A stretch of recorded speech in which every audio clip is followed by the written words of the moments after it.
لاس شور ماتي دا بي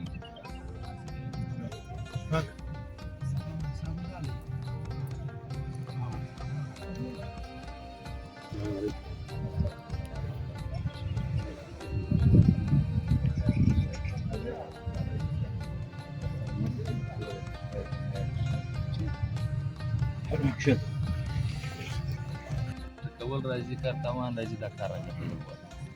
واس که د اندوباغ او د خانوزي خلک دې ته تیار دا کار راګرځي که نه په جرګو راګرځي نه په بل راګرځي نه په بل راګرځي نه په میټینګو راګرځي نه د ګوجانو سره په ملاقاتو راګرځي نه د ډي سي په ملاقات راګرځي نه د بل څه په ملاقات راګرځي وچ کلک پرې د ولس په زور او په رډه پډه بې شرمي او په دغه به راګرځي په قربانۍ اوس که دې ته خلک تیار دي ورور موږ پاڼې شنه پاټو خدا دې اوس دا اراده کړې ده موږ د ملي شورا جلسه کړو دا بیا بد کړي دا داسې نه دی چې دا د خانوزي او د مسلم باغ یوازې مسله ده دا د ټول وطن مسله د ټول علاقو مسله دا خالي غرونه نه دي د هوارې مځکې به هم راځه لاټوي د کورو مځکې به هم راځه لاټوي نو موږ دا وایو چې داسې که دا د خانوزي کمیټې ته د مسلم باغ کمیټې دا د فیصله وکړي دا د دغه وکړي ولسونه باندې کور په کور وګرځي دا ټولې ضلعې دا ټول ولسونه ته راټول کړي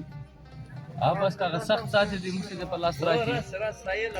د جیل او د ژوند د ټکول لار شاید موږ په لاس راکړي دوی د خالي په مخ بس الله واحد لاره دغه بل لار نه سیستم موږ بیانونه په دې په کانفرنسونو کې په دې په خبره کوي په خانګي کې چې کوم په تور کې تاسو خبره چې معاملې جوړ شو دا اصل د سیستم سیریا پرته ده هغه ته ټچ د راجبل په نامه هغه څو بیان دي څو بلوتان بیا لاټ کړی دا لاټ باندې بیا د موږ ورکې سمې په دې چې بیا په دې باندې کې بیا پای کوټ بیا د سکرټري خپل بیا چې د عدالت د جمعیت هغه به بیا ټول هغه سره ټالو د څه کوم راکټلې بس بیا چې کوم زیات روانې شوې چې دا لکه تاسو څه خبره وکړه چې سیله به ورلې هغه بس تاو ګټه ورنلې وي دا د ډي جی کارت د بي سي کارت سیله به ورلې هغه ته ډي جی زمای ډي جی لپاره هغه ته سکیورټي کوي سکیورټي دا خو رول قانون دي ازمر ګای پر مخ یا موږ سره ولاړ شو په غره کې کم خلکو کارونه ول دا مګر دراو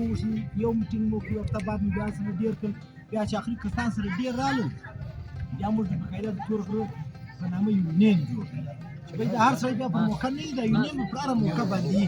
بیا دوی په واري رالو دلته دې مارکیشن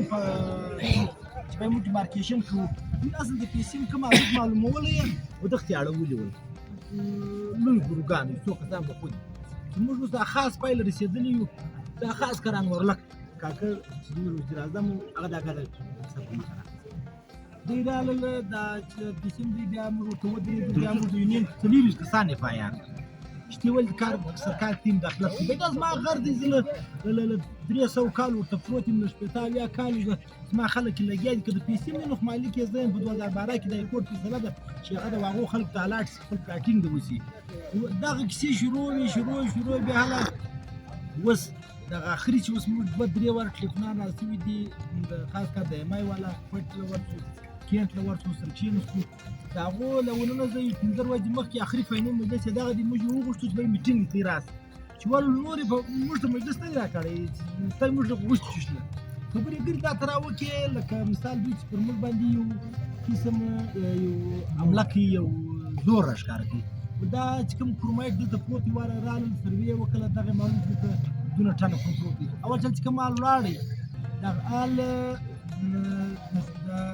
د شپته دا بیا زر ټن پروګرام دا خبره د ډي جی مای